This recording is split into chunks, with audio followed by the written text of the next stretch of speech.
there's drought up north as well. And so we'll bring you a report from our correspondent Shawana Yusuf on what it looks like there in the northern region. Farmers across northern Ghana are experiencing significant losses as their crops and agricultural output have been devastated by the prolonged drought.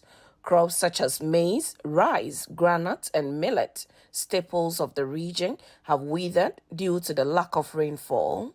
This situation has led to a sharp drop in food production, raising alarms over potential food shortages in the near future.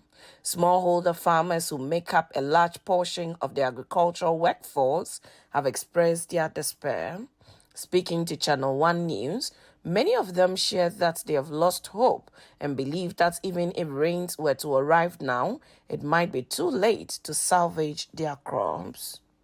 If there was a rain, by this time we have harvested a long time. Maybe within the last 2 weeks. By then, the corn will be ready for us to use. But I think how it comes, this is disaster. Because you can see all the places. Even we have a beans we planted here. It couldn't survive. We don't talk of the corn. You can also see the corn, how it is. So I think we are hopeless. Alhaji Mashood Mohammed, a commercial farmer and the 2021 National Best Farmer, owns over 3,000 acres of farmland. He provided a detailed breakdown of the impact the drought would have on farmers and the broader economy. He also highlighted the role of poor agronomic practices and environmental degradation in exacerbating the crisis. Possibly we may be breaking even, but profit, we are not doubting it. And we are dealing with about 1,333 acres of maize field and almost 2,170 acres of rice field, soybean, and then sorghum. But looking at the impact of this drought, by now we should have finished planting everything. I mean, from rice, maize, sorghum, and everything. But currently, as we still speak, we are still planting. We are still waiting for the rains to come, and then we'll plant sorghum and then cowpea. We are dealing with all those things. But unfortunately, because of the drought, we are not able to do. If you look at the northern sector, for almost 3 weeks now, the place is very cold. And as it is cold, you know, sunshine is not heating the earth surface very well to cause something they call transpiration and evaporation. So because of that, there's no condensation for the rains to come back to earth for us to enjoy whatever. So if you look at these two things, it is just the main contributors of where we are today with regards to this drought. The regional officer for the General Agricultural Workers Union, GAWU, responsible for the Northern and Upper East regions, also spoke to ChannelOne News. He emphasized that thousands of farmers have been severely affected by the drought, which will worsen the already dire food insecurity situation in the country. He called for urgent support for farmers during these challenging times. The weather or the drought has really affected farmers in Ghana, especially the three northern regions. And if we are going to talk about the numbers, as you know, greater proportion of the working people in Ghana are the farmers. The informal economy is greater than the formal economy in the country. So when we are going to talk about the numbers, we have huge numbers. We are talking of thousands of farmers who has been affected due to this drought. So we are appealing to government and other NGOs to come together. Let's see the way forward, what we can do. We have been appealing to government to see what we can do to increase systems like the irrigation systems in the country. And I think with regards to this situation, the irrigation system is the way to go. If government can come to our aid, we have irrigation systems in the country. In the northern regions, we have about three irrigation systems: Libga, Buntanga, Golinga. In the upper east, we have Tono, Via. We have big irrigation systems. So if the rains is not coming, there is drought in the country. Governments will come together and let's see the way forward. Experts from the Center for Scientific and Industrial Research, Savannah Agricultural Research Institute, CSIR SARI, have also weighed in on the situation. Dr. Joseph Ejabeng-Dankwa, a principal research scientist and plant breeder at the institute, acknowledged that the drought is not only a challenge for farmers but also for researchers. He noted that if the meteorological agency had been able to predict the drought, it would have been more beneficial for both farmers and researchers. What is happening is something that nobody prepared for. It is normal to have 2 weeks of dry spells, normally between July or August. But for us to have continuously dry period, the last heavy rain, serious rainfall we had in Tanyankala here was 7th July. 7th July, that was when we had what I can call rainfall. The rest have been drizzles, but since 7th July, we've not had any serious rainfall, and it has really been a challenging period for most of the people here, farmers, and even we researchers alike. So that is it. And I would say we were not able to forecast some of these things. If the Ghana Meteo was able to perhaps predict some of these things, then farmers could have been aware of an event like this and then prepare. But as it is now, we could not forecast, and we were all taken by surprise. Dr. Ejabeng-Dankwa believes this situation should serve as a wake-up call for farmers to adopt the improved crop varieties developed by the Institute, which are drought-resistant and have shorter gestation periods. He further urged the relevant authorities to improve their weather prediction system to prevent similar hardships from occurring in the future. And this is a lesson to us that going forward, authorities should be able to at least predict ahead of time the kind of season we should expect, the onset and then the cessation of the rainfall. This information is very useful to farmers on the kind of varieties that they have to adopt and plant. So it's a lesson to all of us and a wake-up call for scientists and for farmers and for the policymakers alike. Madam Fatahia Zakaria, Advocacy and Engagement Officer on the Go Adapt project, dispelled rumors of the drought being a spiritual issue, indicating it is the effect of climate change that calls for urgent action. We want to gather CSOs to have a common voice, and we also want to create more awareness on the climate change that is happening in northern Ghana. So we see that people are not really abreast with the issues, and some are even saying that it's now even spiritual, but we want to let them know that this is a climate change that has taken place, and we need to come together as a region to be able to fight this climate change and also adapt to be able to survive in the coming years. Farmers in the northern region are counting their losses due to the lack of rains for the past 2 months. They tell ChannelOne News in an interview that the country is likely to face food insecurity in the coming months due to what has befallen them in this year's rainy season. It's been 2 months without rain in northern Ghana, and even clergies have come out to pray for God to intervene in what they describe as a serious issue for Ghanaians. For ChannelOne News, my name is Shawana Yusuf, reporting from Dalong in the Kumbongo district of the northern region. That was Shawana Yusuf bringing us up to speed with the situation in the northern part of the country. We want to understand the issue better and, of course, find a way around it, if not an instant solution. And so joining us live now is the Deputy Director of the Council for Scientific and Industrial Research, Savannah Agricultural Research Institute, that's the SARI, Dr. Issa Sugri. Good morning, Doc. Yeah, good morning. Doc, how are you? Very well, very well, very well. How are you doing as well? We thank God, sir. Grateful. Doc, how dire is the situation, and how do you fancy we can go around it? The situation is bad because the drought coincided with a peak period of the planting of major crops such as granite, soybean, and maize.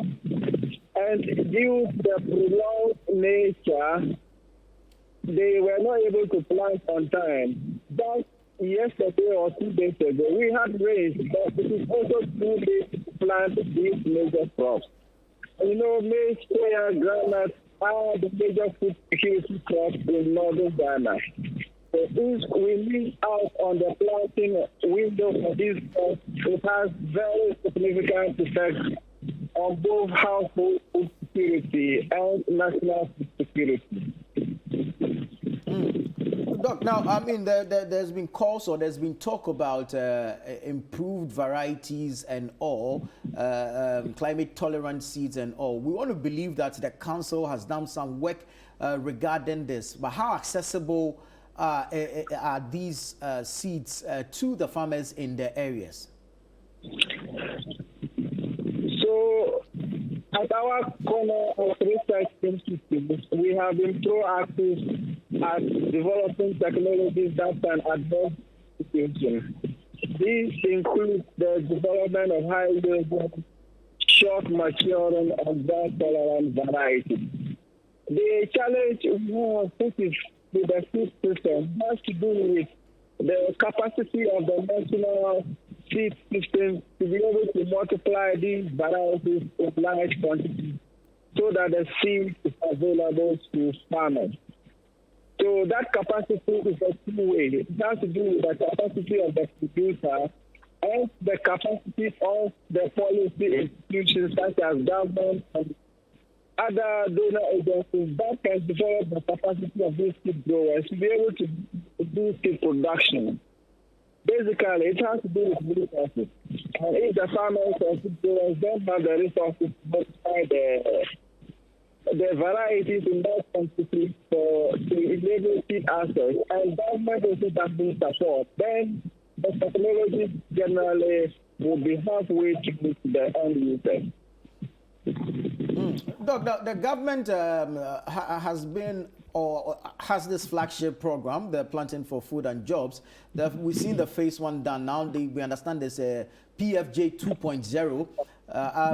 What is the level of engagement between the institute and the ministry regarding the PFJ and, of course, maybe perhaps the availability of the technology to help some of these seed growers boost their capacity and, of course, make available the technology to farmers who might be the end users in this chain?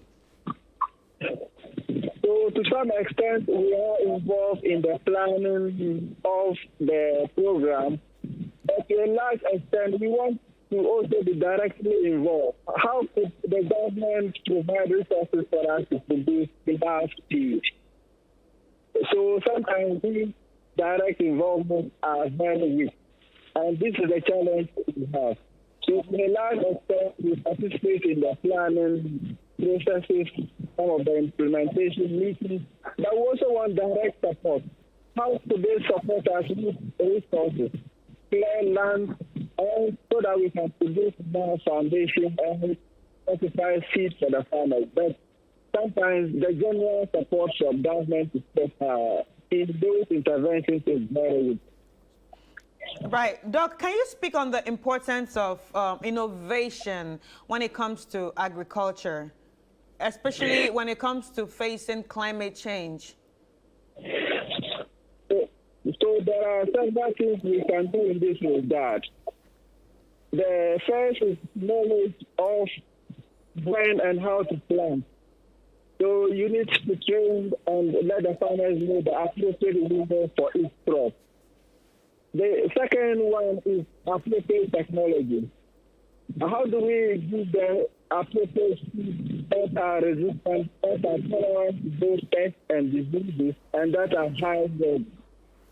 The other one is, how do we get accompanying policies such as adequate irrigation systems nationwide, such that if we have the situation like we have now, we could quickly say, oh, let's plant for January, and we can use our irrigation systems to produce more, then the next one I will suggest, how do we develop other systems such as warehousing facilities, such that even after harvest, we mold the little harvest surplus so that we have little harvest losses and we can store and regulate the food so that we have adequate supply throughout the year. So I think these are some of the adaptation strategies we as a nation could do. But what I know is that we do have all these in plan in this, but our problem as a nation usually, we only become proactive situations come hand like this. And when the program goes away, we will not on the strategic strategy so that we handle that. And I think it's a nationwide program that if the policy makers are listening, some of these are very essential. Okay, so earlier on you talk about, government support. So what role should the government and other stakeholders play in supporting research and development? So, for instance, in the release of appropriate varieties, we rely on donor-funded programs. So, if the donor supports a certain variety or a certain place, that is what you do. The second one is the ability to produce food. We need to clear land, and we don't have tractors. How do you clear the land? Right. You need to produce food in the dry season. We don't have the appropriate irrigation system at a recycle system. How will you produce the feed for the farmers? So these are the areas we need. Technical capacity, resource capacity in terms of tractors and formed by irrigation systems at our end, and other scientific equipment that we may need to do this technology. Usually they are lacking, and we only rely on donor assistance projects, not from government. Right. Thank you, sir. All right, Doc, thank you so much for your time this morning, and we wish you well. Thank you. Thanks for having me on your program. Right. Have a good day. All right. Dr. Isa Sugri is the Deputy Director of the CSIR SARI, and he's been speaking to us regarding the situation of drought in the northern region. So we've brought you to different areas of where the dry spell is impacting farming, and of course the danger it portends for food security in the country. We're hoping that some action is taken immediately to help prevent any challenges going forward. But at least there were some assurances, especially from the Agric Director of the Bono region, that despite the challenge, yields may be low, but however, it may not necessarily impact food security in the country. We are praying and hoping so, because we already know the impact of food inflation in the country, which is largely, as it is now, being driven by transportation and fuel and other factors. But if there's an actual shortage, then we are in trouble. Yes, because it affects everyone. It affects everyone, apart from, the inflation of food, right? I also think at the end of the day, it will also increase poverty. Yeah. And also there are families that won't get to eat. It affects everybody. And so while we are mitigating drought in certain parts, there's also floods in another part. And I mean, it goes to underscore what you mentioned earlier about getting people to understand what climate change is and its impact. Because it's one country, we're having a dry spell in one part, and then rainfall patterns have changed elsewhere. We are recording heavy rains and flooding in another part. Confusing weather. Exactly. And it's affecting farming. It's affecting, it's affecting everything, honestly. Basically. It's affecting everything, because right now you can't even just plan yourself right if you don't understand what's going on. And at the end of the day, we need to be a people that, yes, religion is great, God is great, but sometimes look into the books. Listen to what researchers are telling you. Listen to what the experts are telling you. And like what Doc said, I think it's also important for the government to actually come together to support these research institutions. Don't start with them halfway. And then you just say, okay, I can do it right now. I don't need you guys again. If you're starting something together, do it till the end. Right. You understand? Because they are the experts. I agree. We need experts. I agree. It's not just about, let's forget this whole family and friends thing. Okay, they've done it to this part. Okay, now you can handle it. But meanwhile, you are not the experts. Exactly. Yeah.